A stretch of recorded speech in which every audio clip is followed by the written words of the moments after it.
The only people who don't want to disclose the truth are people with something to hide.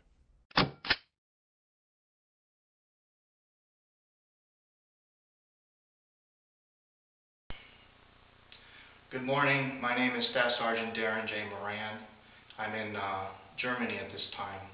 For just a few moments, I'm going to speak off the top, and after that, I will be reading from an email by the computer here in front of me, so there will be a little bit of back and forth, and I apologize for these interruptions.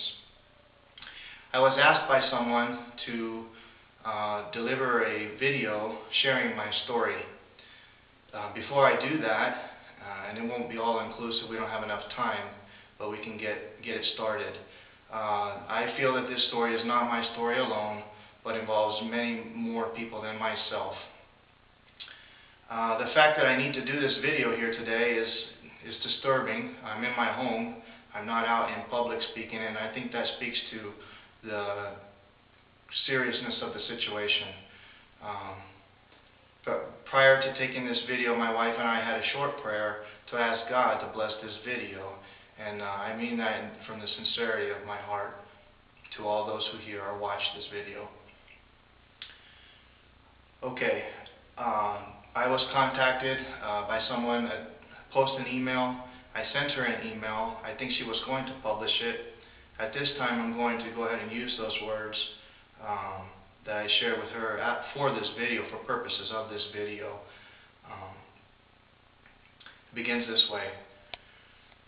This is an extremely important email. I ask that you not treat this email as other ordinary emails. It must be read and reread, thoroughly comprehended by everyone. Your patience with this request is appreciated. Please inform me when you receive it, and if it is continued, as the prior information has been in your post and email. I cannot stress enough the urgency, and I will explain why, alright? Only follow carefully, and please don't add or subtract or be misled. However, you may use it as you see fit, and I'm at the mercy of your profession. Let's start by answering the question of my name.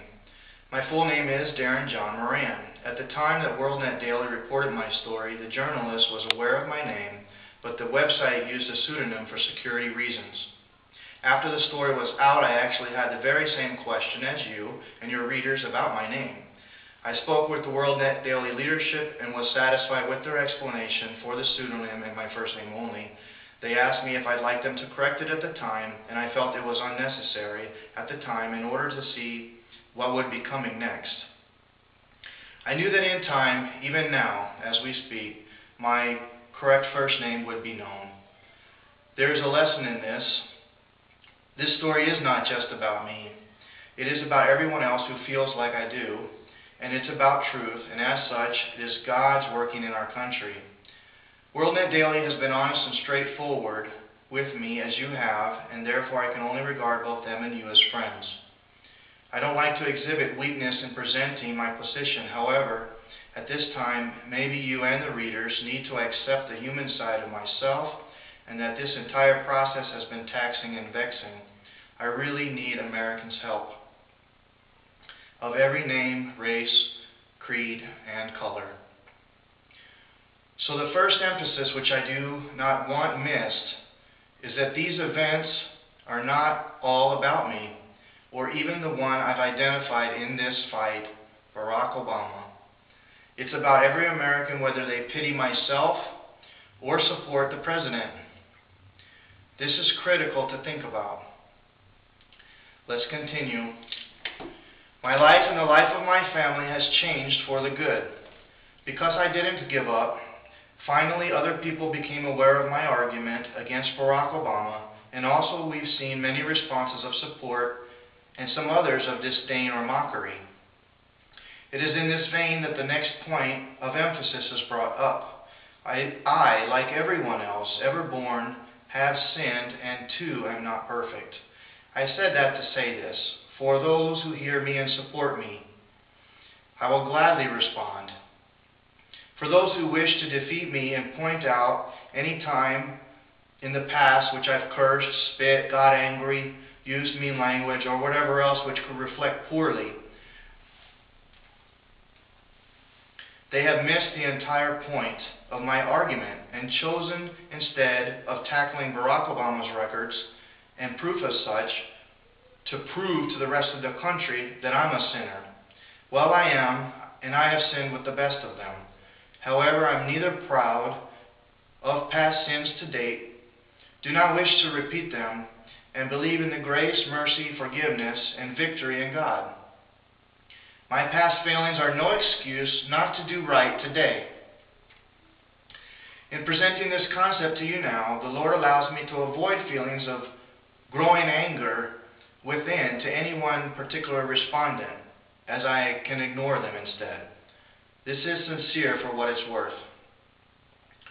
So the obvious continuation of this second emphasis is that I believe in God's love.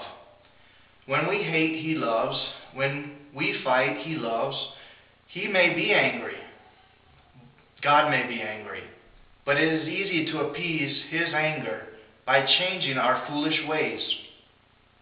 Whether we are private people or public people, God's truths do not change. A short story will reveal the application of my 2 points of emphasis. Then I will tell you more directly about events between the Air Force and myself. The short story is that this morning my wife gave myself and my 2 children our breakfast. I offered prayer in general terms and then specifically prayed for Barack Obama.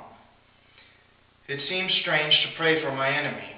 However, in identifying him as my enemy and claiming him to be the enemy of the entire country, I squarely placed myself in the same situation as himself. Barack Obama and myself are now looked at critically, asked questions, forced to think about our defense or reasons for what we've ever said or done. How I can handle it is part of the emphasis above. My trust in God. How He handles it, I'm concerned.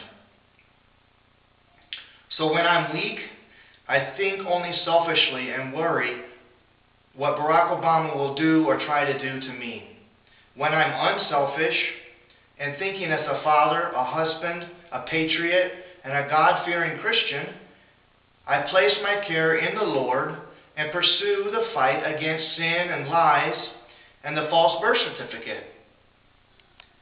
What I'm